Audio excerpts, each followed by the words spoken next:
1 Pedro, capítulo 2, versículos de 1 ao 12. O tema da mensagem é os requisitos básicos de uma vida cristã. Então, o que eu preciso para ser um cristão? O que eu necessito para me parecer com um cristão?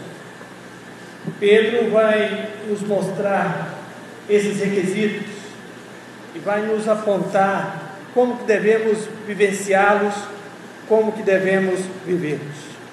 1 Pedro 2, versículo 1 ao versículo 12, diz assim: portanto, libertem-se dos seus sentimentos de ódio, não finjam de bons, acabem com a falta de sinceridade e o ciúme, e parem de falar dos outros por trás.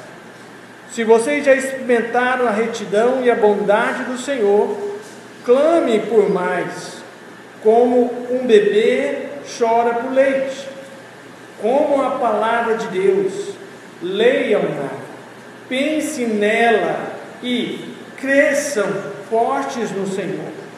Cheguem-se a Cristo, que é o alicerce de rocha, vivo sobre o qual Deus constrói.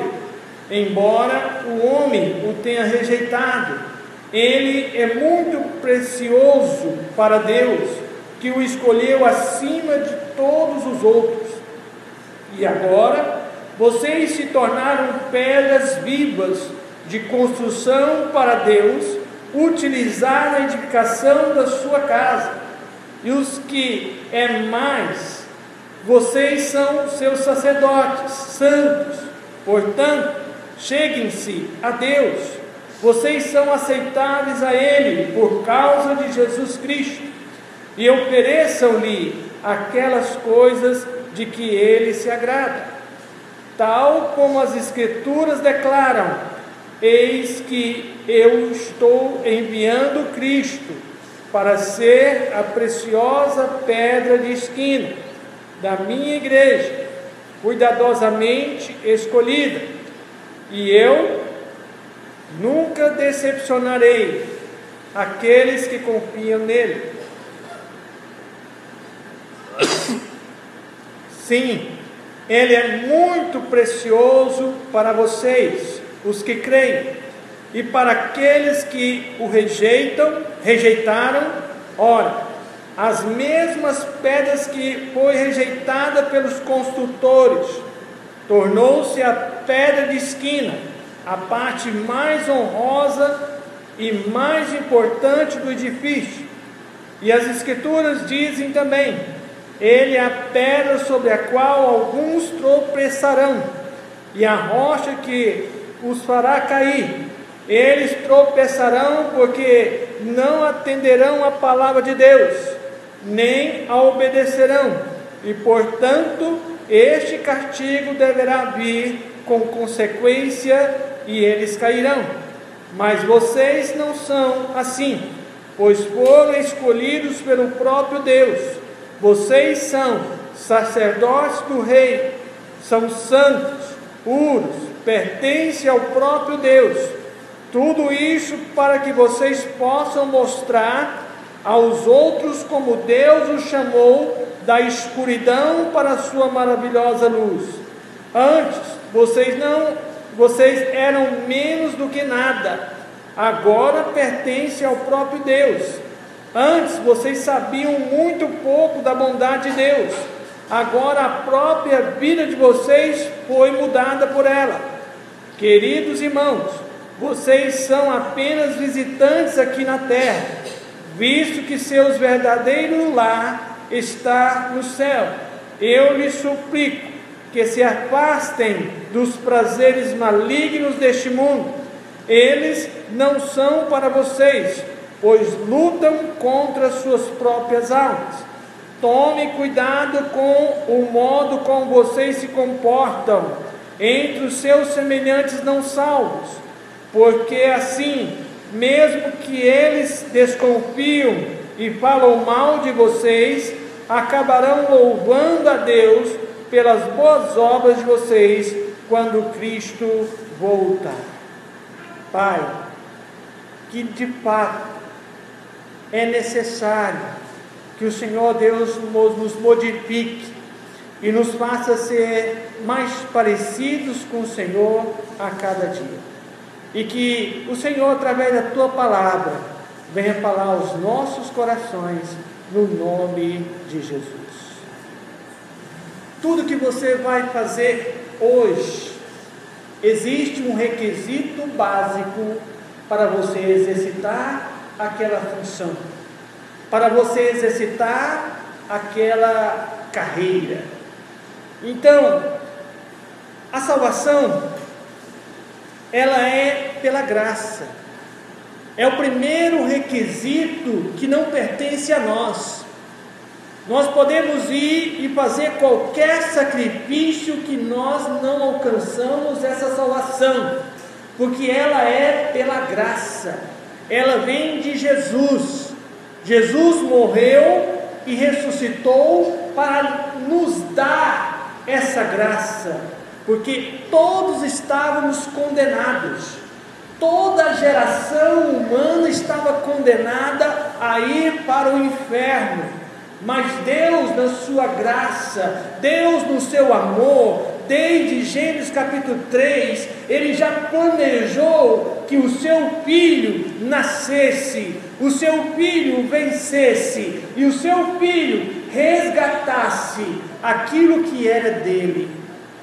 Nós pertencíamos a Deus, mas por causa da desobediência de Adão e Eva, nós nos separamos de Deus, nós morremos espiritualmente. Mas quando Cristo veio, Ele nos deu agora essa porta, Ele nos deu agora esse caminho, Ele nos deu agora essa verdade, Ele nos deu agora essa vida. Então essa porta, que é Jesus Cristo, veio para salvar todo aquele que nele crê.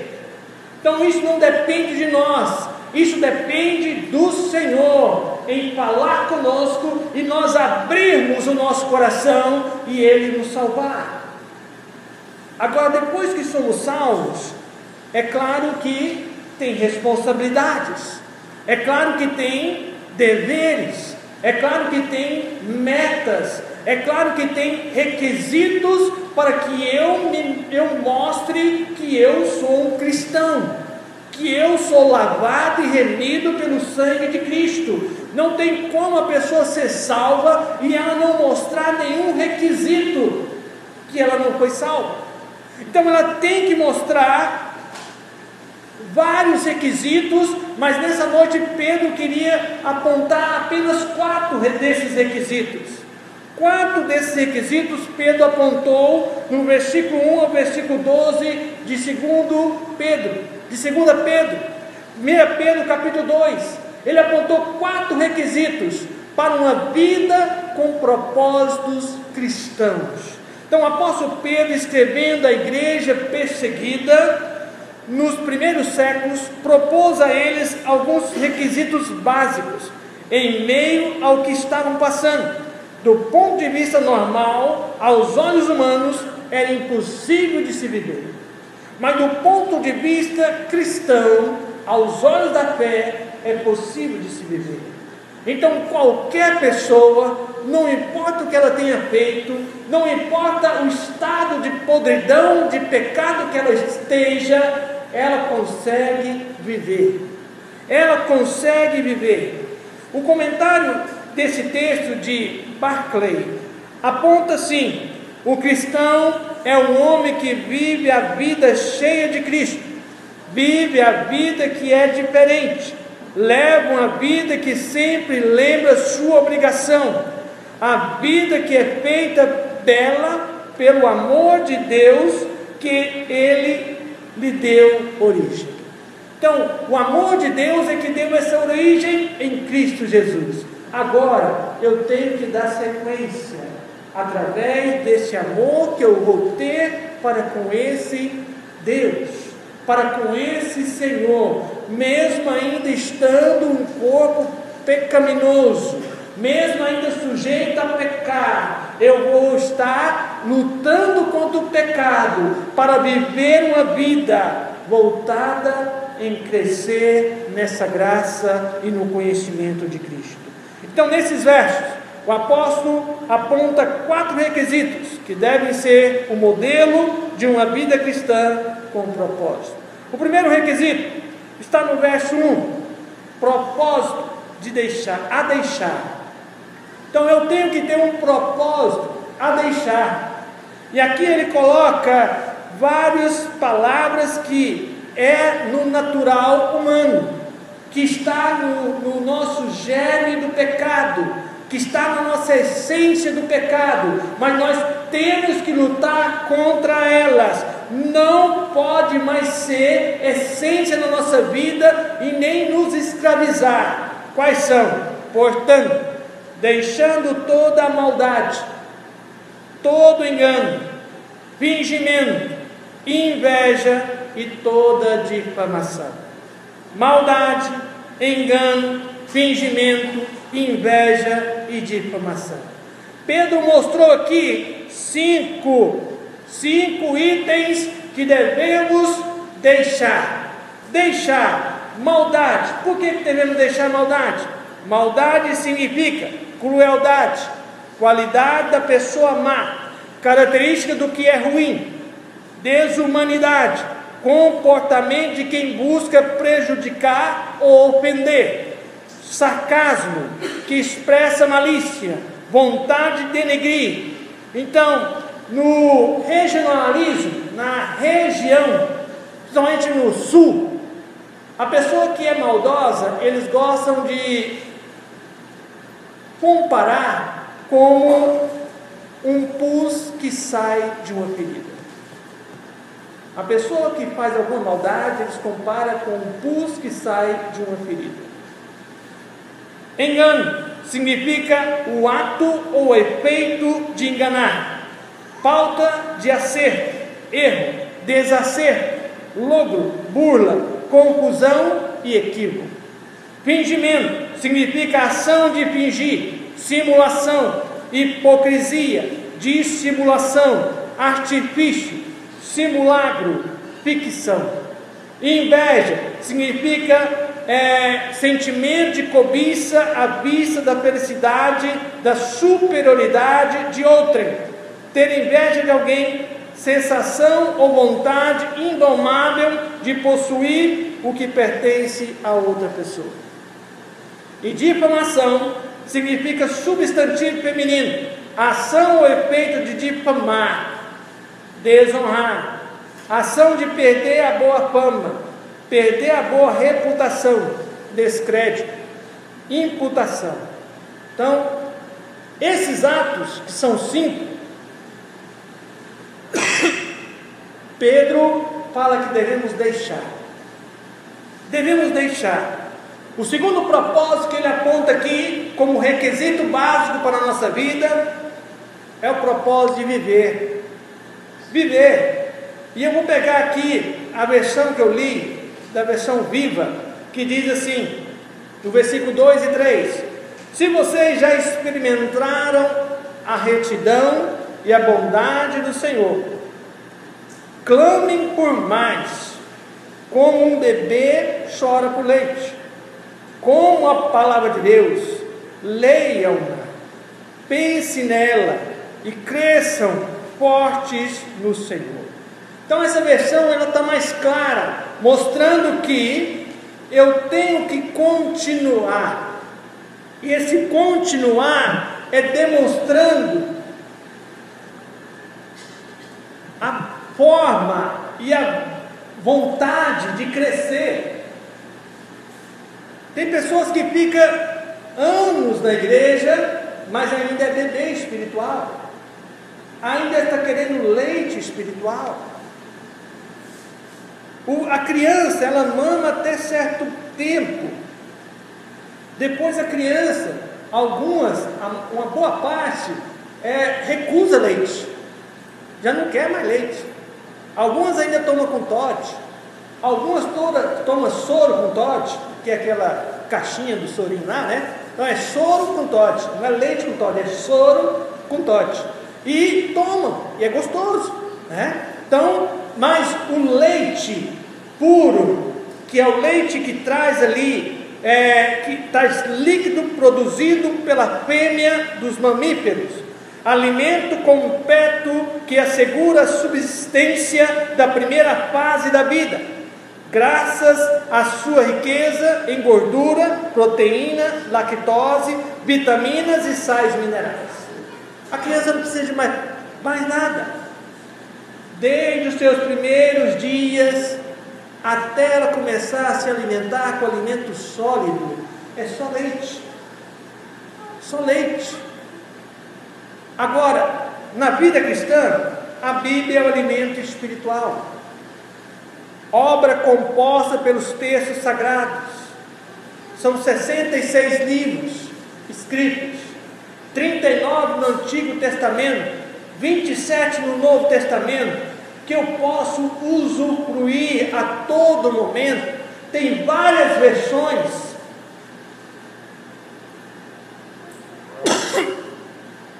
Que eu posso descobrir, que eu posso pesquisar, tem vários comentários, que eu posso entender. O novo convertido, ele, quando está na fase do primeiro amor, ele quer conhecer Deus, e ele procura Deus, e ele vai entendendo, e vai lendo, mesmo não conseguindo entender, ele vai pesquisando, mas só que ele tem que continuar. A Bíblia não foi feita para ficar na cabeceira da minha cama. A Bíblia foi feita para estar na minha mão e eu lendo ela. Não adianta você passar a vida cristã, a vida inteira com uma única Bíblia. É prova de que você não tem lido ela. Porque os 28 anos de cristão, depois que eu retornei, né? Eu fui criado na igreja, então eu fiquei 5 anos fora do caminho do Senhor, mas eu considero de 87 para cá, porque eu decidi, eu fui à frente, eu decidi batizar, eu decidi morrer para muitas coisas do mundo, eu decidi servir a Deus. Então aí que eu considero.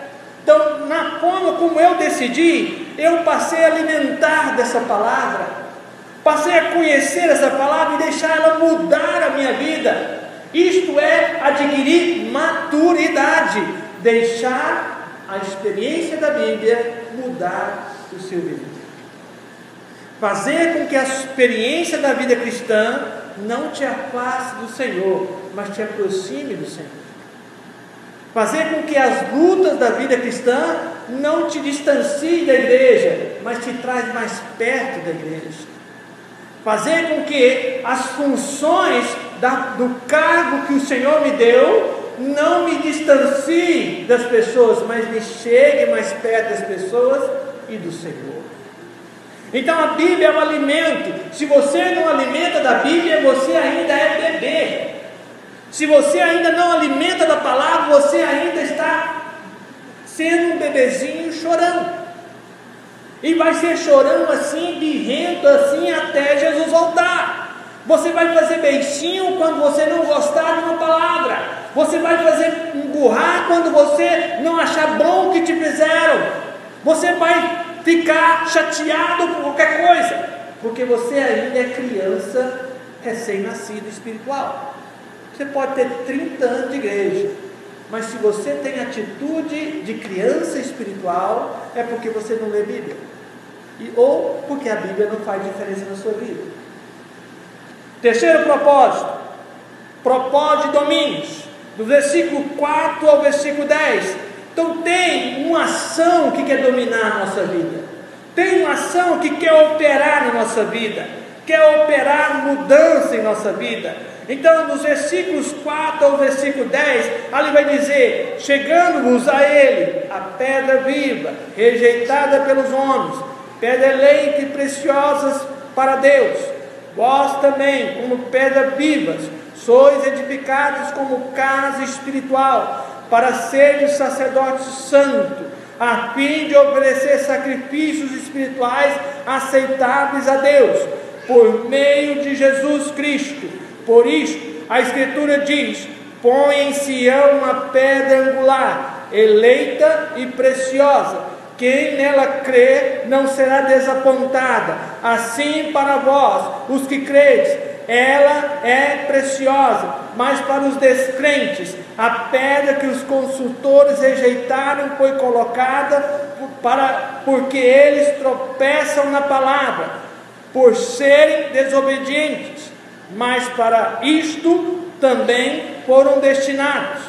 Vós sois geração eleita, sacerdotes real, nação santa, povo de propriedade exclusiva de Deus, para que anuncieis as grandezas daquele que vos chamou das trevas para a sua maravilhosa luz. Antigamente não eres povo, agora sois povo de Deus. Não tinhas recebido misericórdia, agora recebeste misericórdia. Jesus, ele veio para os seus e os seus o rejeitaram. Jesus veio para os judeus não o quiseram. A primeira igreja nasceu entre os judeus, depois abriu para os gentios. Começando ali no meio daqueles irmãos judeus, esparramou-se para os gentios, mas a maioria dos judeus rejeitaram Jesus Cristo. Rejeitaram. Jesus veio para os seus o rejeitaram. Essa pedra que foi dada para eles, que era preciosa e eleita por Deus, eles rejeitaram. Mas por que eles rejeitaram? Porque estava escrito que eles iam rejeitar. Estava escrito. Deus já sabe quantas pessoas vão se converter até ele voltar no Brasil. Deus já sabe quantas pessoas vão converter até ele voltar no mundo. Já está escrito. Ele sabe. Ele dá oportunidade para todos, mas nem todos vão querer receber essa graça. Nem todos vão querer receber essa salvação. Quantos estavam naquele refeitório, naquela empresa ontem, sexta-feira? Eu estava no exato momento assistindo o jornal, quando abriu o leque, aconteceu uma tragédia. O refeitório foi tomado pela lama. O centro administrativo foi tomado pela lama. A pousada foi tomada, foi tudo tomado. Quantas pessoas estavam preparadas para morrer? Quantas pessoas estavam prontas para morrer? Só elas e Deus sabem. Só. Então, cada um de nós vamos ter que dar conta diante de Cristo. Cada um de nós vamos ter que prestar conta a Cristo. E Deus já sabia quantas delas estavam prontas e quantas não estavam. E aquelas que não estavam tiveram oportunidade. Não vão ter desculpa dizer que não tiveram oportunidade, porque no Brasil não tem, em todas as cidades, a não ser lá nos ribeirinhos, a não ser lá no meio dos indígenas, aonde a tecnologia não chegou ainda, aonde o homem não chegou ainda. Mas no restante, não tem desculpa no Brasil de dizer que nunca ouviu que Jesus é o único que salva. Jesus é a porta que salva o homem do seu pecado, salva a mulher do seu pecado. As pessoas estão indo para o inferno porque querem ir. Deus deu a porta, mas o ser humano não quer. Esse é o propósito de domínio. Deus quer dominar a nossa vida para nos levar para a eternidade. É isso que Ele falou. Vocês estão passando um tempo aqui. Lá na versão bíblica está dizendo que vocês são visitantes nessa terra. A eternidade é lá em cima. Nós somos visitantes aqui. Estamos aqui passando um tempo e muitos não estão aproveitando esse tempo. Aí vai passar a eternidade longe de Cristo. Se aqui está ruim, vai ver como é que vai ser longe de Cristo. aí que a coisa vai ser triste, aí que a coisa não vai ter fim, o sofrimento vai ser eterno. Efeito da mudança, versículos 4 e 6. No comentário de Barclay, aponta assim: o cristão é assemelhado a uma pedra vivente, e a igreja é comparada a um edifício vivente, no qual aquele é integrado. Verso 5: isto claramente significa que o cristianismo é comunidade. O indivíduo cristão só encontra seu verdadeiro lugar quando é incorporado ao edifício, à igreja. A religião solitária foi desprezada como uma impossibilidade. Granfield expressa: o cristão independente que se diz cristão, mas se crê muito superior para pertencer à igreja visível estabelecida sobre a terra, em qualquer de suas formas, é uma contradição de termos. A igreja, eu sou um tijolinho que tenho que estar edificando a igreja. Não é essas paredes aqui não, é o corpo de Cristo. Se eu não estou junto com o outro que é o corpo de Cristo, e canto junto que é o corpo de Cristo, eu estou fazendo nada. Eu estou sendo aquele tijolo que é colocado num canto ali, que sobra da construção e fica naquele canto ali, com o tempo esgotando, estragando ele. Mas eu não sirvo para mais nada. O tijolo vai estragando ali no tempo. Mas o cristão que entende que ele faz parte de uma igreja, ele se encaixa na forma como ele quer. Ele é aquele tijolinho que vai ajudar na construção e na manutenção daquela igreja. O objetivo da mudança. Então, há um famoso relato a respeito do rei de Esparta. Ele se gabava diante de um visitante, um monarca que visitava ele, e ele falou: olha, como eu amo as minhas muralhas que cercam a minha fortaleza. E aquele visitante olhava e não via muralha nenhuma. Aí até que ele falou assim: mas que muralha você está falando? Aonde está essa muralha que eu estou olhando aqui? Estou vendo só monte, não estou vendo muralha nenhuma. Ele olhou para o seu soldado e falou assim: esse é uma pedra da minha muralha. Cada um dos meus cidadãos é uma pedra que fortalece Esparta, que fortalece a muralha que se chama Esparta. Então a igreja do Senhor é feita de cristãos, e cristão que é envolvido na igreja, que está na igreja, que faz parte da igreja, que dá testemunho da igreja, que leva Cristo lá para fora, expressando igreja. O objetivo da mudança, versículos 6 a 8. Então o ponto está claro: enquanto o tijolo permanece isolado, não tem utilidade, é útil só quando é incorporado a um edifício. Para isso foi feito ao ser incorporado ao edifício, é quando cumpre a função, é a razão de sua existência. E assim sucede com o cristão individual. Para cumprir seu propósito, não tem que permanecer solitário, mas sim incorporar-se à estrutura do edifício espiritual que é a igreja. Se ele não incorpora o edifício espiritual que é a igreja, ele não pertence à igreja. Ele não pertence à igreja. O quarto e último propósito de evangelização. Os versículos 11 e 12, que fala aqui na versão viva, 11 e 12: queridos irmãos, vocês são apenas visitantes aqui na terra, visto que seu verdadeiro lar está no céu.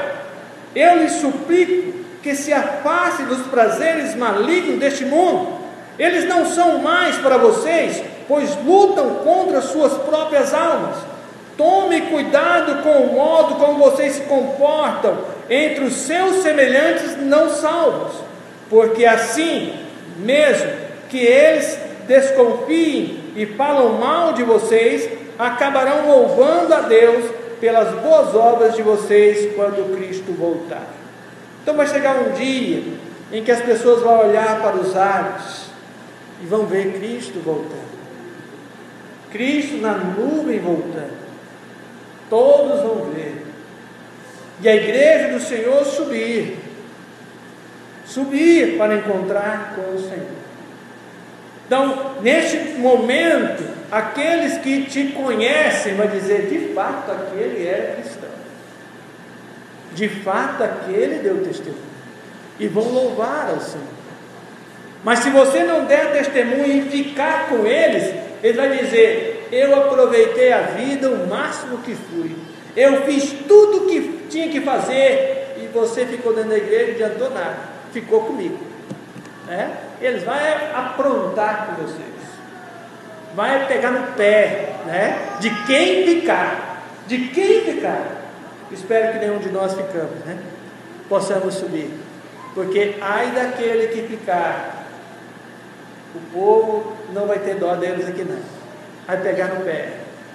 Nós fizemos todo tipo de bagunça, experimentamos tudo que este mundo tem, todos os prazeres da carne, e vocês ficaram lá dentro da igreja, não aproveitou nem a igreja e nem o mundo, e ficou com nós do mesmo jeito.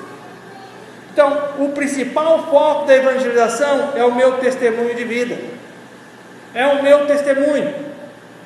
Teve uma época que batia de porta em porta e entregava folheto, foi uma época importante. Hoje em dia, ela não está tendo tanta importância mais, porque o tempo mudou. Hoje em dia, o povo quer ver o folheto que é a minha vida, o folheto que é a minha fala, o folheto que é as minhas mãos, o folheto que é os meus pés caminhando, o folheto que é o meu comportamento, o folheto que é a minha escolha na escola, a minha escolha no trabalho, a minha escolha na família, aquilo que eu estou assistindo na TV, no computador, no smartphone. Esse é o folheto que o povo quer ver, é o meu testemunho de vida. Se tiver testemunho, tem meios para a evangelização, porque não tem como uma pessoa que não tem testemunho falar de Cristo. Se falar, o povo vai falar assim: como você vai falar uma coisa que você não vive?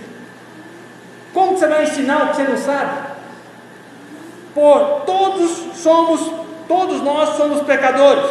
O que difere nós dos demais são as mudanças de comportamento, de estilo, de fala e de escolha. Só isso. O que difere nós dos outros é o comportamento, a fala, o estilo e a escolha. Só isso. E por último, só alcançaremos o objetivo da evangelização com a mudança de vida. Sem mudança de vida não existe evangelismo, não existe evangelização, porque o povo quer ver mudança na minha vida. Eu sou um embaixador, você, minha irmã, é uma embaixatriz do reino de Deus nessa terra. Eles querem ver você representando esse reino aqui na terra. Se você não representar, esse reino seu é falso, não vão acreditar. Concluindo, os requisitos básicos que o apóstolo Pedro aponta nesses versos descrevem um modelo de vida diferenciada, não porque querem, mas porque tem algo dentro deles que exige essa mudança, que é o Espírito Santo. Os propósitos de deixar, viver, domínio e evangelização são apontados para Cristo Jesus. Se eu tenho um compromisso com Ele, realmente quero que outros o conheçam e sejam mudados como eu fui. E se não tenho, não consegui ganhar nem a mim mesmo, quanto mais os outros à minha volta. Porque se eu não abro o meu coração, o que adianta eu querer ganhar o outro se eu não ganhei a mim mesmo? Quantos pastores, líderes de igreja vão ficar porque se preocuparam com os outros, esqueceram de si mesmos? Vão ficar. se preocupar em converter o outro, não converter, em anunciar para o outro, mas esqueceu que ele também precisava de mudar de vida no seu íntimo. E vão ficar. Você quer experimentar esse estilo de vida em Cristo Jesus? Hoje, neste ano, enquanto você tem tempo? Se você quer, fique em pé. Se você almeja um desses estilos de vida, ou você quer melhorar em um desses estilos de vida, em deixar aquilo que não agrada a Deus, em viver aquilo que agrada a Deus, em pertencer a Cristo Jesus, só Ele é seu Senhor, você o amará de todo o seu coração, de toda a sua alma, de toda a sua força, e você dará um testemunho do qual Deus te usará para salvar os seus parentes, seus amigos e os seus vizinhos. Você quer fazer isso, deixar isso na sua vida? Fique em pé. Deus quer usar a sua vida. Amém. Deus quer usar a sua vida. Ele quer usar você para ganhar os seus. É você que Ele quer usar. Não adianta você jogar a culpa em fulano, em ciclano. Deus quer usar você.